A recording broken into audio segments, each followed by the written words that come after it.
Without brand strategy, marketing can feel like a series of expensive experiments. Today, I'm walking you through the brand charisma framework, the exact architecture I use with my private clients, and the foundation of my Charismagic course. We'll go over the various elements you can define to help you stop guessing and start executing. If you're a founder who wants this handled for you at the highest level, you'll see pretty quickly how we can work together. If you're looking to build this for yourself, this video can act as a mini guide as you work through the Brand Charisma Framework Companion Journal. You DIYers, keep in mind this is just an overview. For an in-depth step-by-step instruction, there's always my Charismagic course. The Brand Charisma Framework builds charismatic brands. Charisma isn't about being the loudest voice in the room. It's about being authentic, engaging, memorable, and consistent. I invented it almost 20 years ago, and it's been refined and sharpened by being put to use for well over 140 brands. This framework is the structure behind all the brand strategy work I do for clients and to kickstart any marketing project. It's also echoed in my Brand Charisma Companion Journal and Charismagic DIY Branding course. Whether you're building this yourself or looking for a partner to define it for you, this is the process you need to give a rock-solid foundation to all your marketing. The process works from left to right and starts with the most obvious elements first, and then gets more complicated as we move along. If you want to try to apply this framework to your own business, you can go through the video and brainstorm notes to answer each element. Then, distill your answers into just the golden nuggets and record those in your companion journal. Once the brand's core elements are distilled and finalized by writing them into your companion journal, they become the foundation for everything. They guide your messaging, your storytelling, your visual identity, and your creative direction. So with marketing, you're no longer guessing, you're executing. Now, we're about to dive into the building blocks of this framework.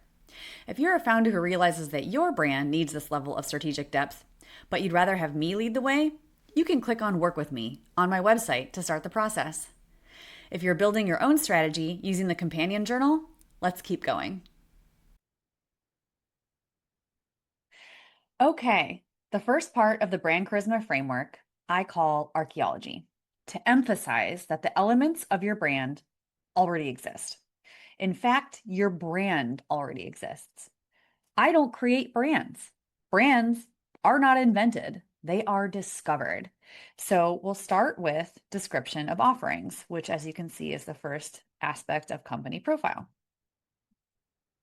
We start the brand charisma framework by describing what your brand offers. Now, this sounds basic, but getting clear on your product, services, and offerings is absolutely vital to set you up for success. If you can't quickly explain what you do, marketing will never get off the ground. And sometimes that's harder than you'd think. Brand strategy is often the catalyst for businesses to package their offerings and develop different service lines. Next, we talk about benefits. I like to explain that these are both tangible and intangible benefits. So this phase explores the emotional benefit as well as how you as a company make good on your brand promise. As consumers, we make the decision to buy with our emotions first. Then we look for logical reasons to justify the decision that we've already made in our hearts. If you're not paying attention as a company to the emotions of your target audience, you're ignoring perhaps the most powerful driver of human behavior. If you're working through this yourself, really take your time with this one. It's one of the harder sections, but can be absolutely groundbreaking in terms of its impact. Next is reputation. This element also digs into your brand's and founder's existing reputation. Reputation is all about the thoughts, feelings, and assumptions that already exist in your audience's minds and hearts before you open your mouth as a brand. It's important to know this so that you can reinforce anything positive and overcome anything negative that might be misaligned with who you are. And if you don't pay attention to discovering the existing reputation of your founder and brand, all of your marketing could fall short because it might be falling on deaf ears. So ignoring this can carry a big risk. On the flip side, if your reputation precedes you and it's a positive one, and you're not capitalizing on that, you could be missing a huge opportunity. Next is trajectory, which has everything to do with where your business is headed and whether that's aligned with your company's growth goals. Or is your trajectory simply a path that your business seems to be on and that has chosen you? That's why I call this trajectory and not goals, because people may or may not be actually being intentional with it. By thinking about where your company is going, it allows you to evaluate, is this where you want to be headed? Marketing can help you set a North Star in the minds of your customers and in the hearts of your team members. If you have your hands on the steering wheel and can choose to nudge it in one way versus the other, where would you be heading it? If you don't think about where you're going, you could accidentally set expectations in the target audience's minds that could set you up to fail. For example, the founder might one day want to sell the business. And if that's the case, then you probably as a company shouldn't have his face as the visionary on all the marketing and leverage his vision as the guiding force for the company if he's wanting to extricate himself at some point. Or if the company is currently small, but plans on growing one day, you might not want to champion your small size and that boutique feel as your main differentiating point from the competition. Because if you get big, then that may set you up to fail in the future because you'll be not doing what you say you're doing. So the mismatch could cause them to go elsewhere. So it's really important to think about the trajectory of your company. The next phase is competitive environment. So in this second phase, I very carefully named it competitive environment, not the competition. This is important to me because they may or may not be companies exactly like yours. It's important to remember that not every brand in your space is your competitor. The ones that appeal to the same needs and emotions that you do are your top competitors. Focus on them because few things drain a marketing budget faster than competing with every single company in your sector. It also sounds defensive and fearful when you really want to show up as confident and capable. So, if we start off looking at the problems you solve, it's a great foundation. In this element, the problems that your customer is experiencing and that your company solves are what we want to focus on. This is vitally important because very few people wake up thinking, I need this exact product or service in my life. However, they might wake up thinking, I am so tired of this problem and I'm ready to do something about it. If you skip the step of understanding your customers' problems and the problems that you solve, you run the risk of simply showing up as a salesman, not a brand who sincerely wants to help.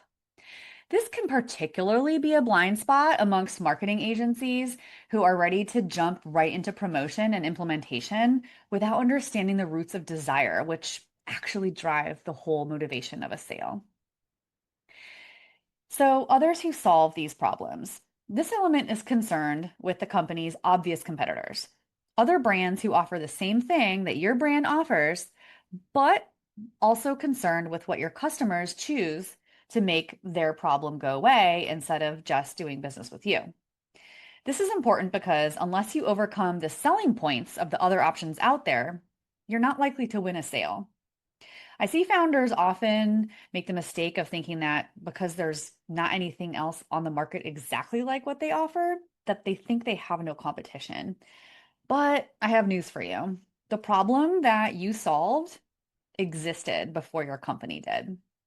People were cobbling together some sort of solution to this problem, or maybe they were tolerating the problem and doing nothing about it. That's also a competitor if you think about it.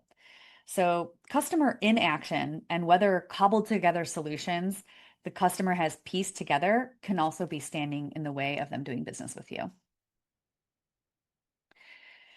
So, competitor analysis.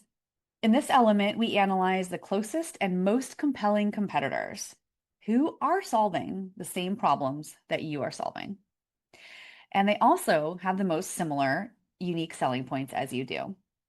This is where the battle is won. Your marketing really needs to inspire people to do business with you instead of your closest competitors. So instead of focusing on every competitor in the sector, these are the ones that should be in your crosshairs. Market positioning is about how you stack up in the eyes of the prospective customer. when they evaluate you against the competition. It doesn't matter so much how you think you stack up against the competition. We're really concerned with how the customer sees you. Entrepreneurs are often so busy running their business that they don't take much time to pop their head up above ground and actually evaluate how they're being compared to their competitors. Understanding your market positioning can be like opening a door and discovering that there's this whole market gap that you fill as a business that your competitors are ignoring. And all you have to do is make your marketing walk your brand through that door. It can be incredibly impactful to marketing ROI, as you can imagine. The next section is target audience. So, after we've defined what a brand offers and how they're different within the marketplace, we naturally are ready to examine the people that the brand is a fit for. This is absolutely vital to consider because without customers, we're not going to run a successful business. So, who are these types of customers? The vast majority of brands are going to have more than one type of customer. How you lump them might be by demographics, but it can also be on type of engagement that they choose to do with your company. It could be the nature of their needs, or even by project size. It's good to do some brainstorming and look for patterns here on how you could cluster them together. Honestly, this is typically when I'm brought in to help companies get clear on audience segments to ensure marketing success. You may end up coming up with several, maybe even as much as 8 or 10. However, that's really too many to split your attention across as a small business. So I'd like to invite you to challenge yourself to combine these types of customers or let go of the peripheral ones. Try to pick 5 most important types of customers that you work with. It's important to define this because what resonates with one type of customer might not actually work for another type of customer. And trying to equally focus all of your marketing dollars, attention, and your messaging on too many types of customers at once can really stretch that budget too far. It could dilute the impact of your messaging. It's almost impossible to overthink this section because it really can make such an impact. It can be the difference between bland messaging versus really resonating with your target audience. So once you have your types of customers, we're next interested in the priority of these types. Naturally, some of our customers will be more impactful on the success of our business than others. Prioritizing the most important ones ensures that your marketing efforts aren't stretched too thin and you focus on the VIPs who really move the needle for your business. So once you have your top 5 types of customers, I'm encouraging you to come up with an audience profile. An audience profile is an evocative description that paints a vivid picture of each segment of your customer base. If you were at a party, how would you pick this type of person out from the crowd? On social media, what telltale actions or phrases would help you identify them? What makes them tick? I'm suggesting some traits to list out for each of them in the Brand Charisma Framework Companion Journal so that you have a wide range of traits and inputs for each audience and have the same sorts of traits for each. This is important to define because marketing is easier to do when you can imagine the person you're speaking to. I find that these details can be really inspiring for creative professionals at agencies because it really gets their ideas flowing and unlocks their creativity. It's much easier to have a conversation with another person than yourself. Without audience profiles, you run the risk of speaking in a tone of voice that might not feel conversational to the people you're trying to resonate with. And if you think about a one-to-one interaction, conversations really, they strike a chord when you're able to put yourself in the shoes of the other person. This helps your marketing show up in a similar way. Next is decision-making process. In this brand element, we map the decision-making process of each audience type. This is messaging gold because each criteria that the audience is judging you by as a brand needs to be addressed in marketing so that your brand shows up as relevant, convincing, helpful, and authoritative.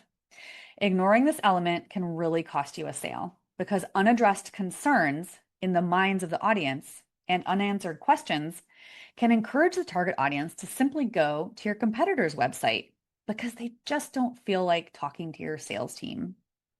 Do not underestimate the power of this to win you sales. Next is unique selling points. A unique selling point is a phrase in the marketing world that means something that your brand excels at, that the customer cares about, and that is unique or at least rare in your industry. Think of it as something you might get an award for. These are important enough that they should be sprinkled across and woven into all of your marketing. They are literally why your target audience should care about your brand. Not being able to articulate your unique selling points, it can hold you back significantly from creating effective marketing. If you're working through this yourself, take your time with this one too. This is often one of the harder things for entrepreneurs to articulate without the help of a professional. Next is positioning statements. A positioning statement is how you intend to position your brand, who it's for, what it offers, and why it's different. This is different from market positioning, which is how the brand is actually perceived in the minds of your audience relative to the competitors. By getting clear on your positioning statements, you develop a lens through which you can align all marketing so it's consistent. A positioning statement helps ensure your marketing across various platforms doesn't contradict itself. And it can help guide content creation so that your creative team is not repeatedly sitting down and trying to figure out what to say for each marketing piece. Without clarity around this, you can run the risk of sounding scattered or diluted, and your message can sound a little generic. So it's a good one to invest time in. The next thing I'd like you to consider is referral partners. Referral partners are anyone who is in a position to recommend your business to others. Recognizing who these folks are and keeping them in mind in your overall brand strategy can be key for many types of businesses. In fact, you may even decide that they're impactful enough to your business to make them one of your defined target audience segments and to map their decision-making process. Instead of hiring you, the desired action would be sending a referral your way. Ignoring referral partners, if they're powerful, can lead you to overlook a really important business driver. All right, the next section is personality. So, the personality aspect of your brand is the part that I think most people think of when they hear the term branding. Brand personality includes how the brand sees itself, its core essence and philosophy, as well as the outward face it shows to the world. It's definitely a brand decision how much personality is appropriate to infuse into your company's marketing. And this decision should be carefully made. I find that many founders rely on me to be a sounding board on this topic, and the answers typically lie in the relationship dynamic between the brand and the target audience. Striking that right balance between personal and quirky versus professional and polished is going to be different for every brand. So, brand self-image. This defines how your brand sees itself and how it expresses that identity through personality traits and visual style. It's the combination of who the brand is and how it shows up in a way that people can recognize. When brand self-image is clear, your brand feels cohesive and intentional. Your marketing, your messaging, visuals, overall presence, they align, making it easier for your audience to quickly understand you as a brand and to feel a sense of your consistency. Without a clear brand self-image, your brand can feel scattered or inconsistent. It might show up differently across platforms, which can make it harder for people to recognize, trust, or connect with your brand. Not to mention, it can make you look scattered and unprofessional. Next is brand spirit. Brand spirit defines what your brand stands for at its core, its philosophy, its values, and the people or ideals that it looks up to. The heroes of the brand can be a founder, a key creator, a person who inspired the creation of the company, or even someone in history. This section covers the deep belief that shapes how your brands think, act, and show up. When this is clear, your brand, it has a strong point of view. It helps attract the right people, build trust, and create a deeper connection with your audience beyond just what you sell. Without a defined brand spirit, your brand could be missing out on something that can deeply stir the emotions of your target audience. And we've already discussed how important emotion can be to inspire people to do business with you. Lastly, in this section is outward appearances. Outward appearances define how your brand shows up and is experienced by others, including how it's perceived, how it relates to its audience, and how it communicates. This is where your brand becomes real to your audience. It shapes how people experience your company, interact with your brand, and talk about your marketing. When it's clear, your brand feels consistent and intentional with every interaction. Without clarity here, your brand can feel inconsistent or misaligned. You might intend to come across one way and then unfortunately be perceived in another way. That kind of thing can erode trust and weaken your connection with the audience. A few phrases and concepts are all that's needed for this section for these elements. All right. The second phase of the brand charisma framework I call alchemy. The term alchemy reinforces that we're still not creating anything. We're distilling, combining, examining, holding up the elements of your brand to the light and looking for insights, through lines to your story, truths that your brand holds sacred, which you may not have even realized, even though they were right in front of you the whole time. The goal of the alchemy phase is to create brand gold, a strategy that will shine brightly and enhance everything it touches. All right, storytelling. Storytelling defines the narrative lens of your brand, the metaphors, themes, and symbolic elements that you use to express your message in marketing in a way that's memorable and meaningful. This is what helps your brand stick. It can turn your messaging into something that people can quickly understand, connect with, remember, and give your brand a more distinctive voice. Without a clear storytelling lens, you're missing out on a huge opportunity. And in fact, messaging can feel kind of basic or forgettable.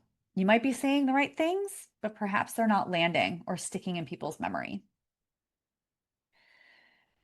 All right, then definitely we want to translate the big idea or your brand to marketing. The translate to marketing phase of the brand framework involves infusing your brand strategy into all marketing messaging and materials. When you do this, marketing will become more authentic, effective, memorable, competitive, consistent, and easier to produce. If you've defined your brand strategy and you're not applying it to your marketing, it's like buying a Ferrari and never driving it. Put that brand strategy to work. A creative brief is a short document that's meant to be handed to a creative professional to inspire them to make marketing materials that are in alignment with your brand.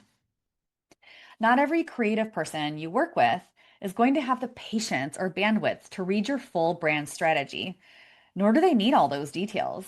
A creative brief does them the favor of just pulling the pieces of information that they need to apply to their project at hand, and just the amount of detail that's necessary. If you don't create a creative brief to guide the creation of your marketing materials, it might just mean more initial discovery work and more rounds of revisions are needed in order to dial that marketing in to be in alignment with your brand. It's something that can impact price and turnaround times. So a creative brief can be pretty powerful. In my Kara's Magic course, I provide a creative brief template and guide you through creating this really helpful document. All right, applying the brand. Applying the brand is when you're incorporating this brand strategy on a daily basis into your email writing, your elevator pitch, team management, future planning, of course, marketing, and also potentially even product development.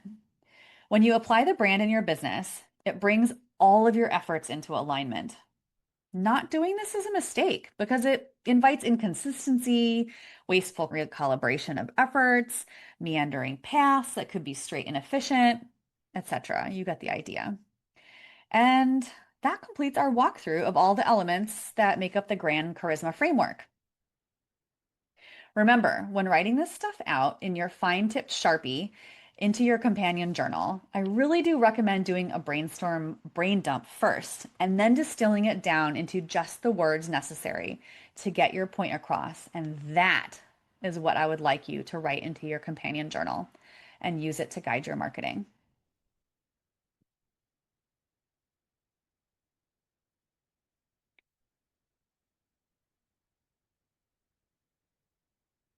Some of these sections might feel like they deserve a full page of thinking. I get it. They do. That's what your brainstorm is for. But what goes in your journal is the distilled version, short, the clearest, most essential truth.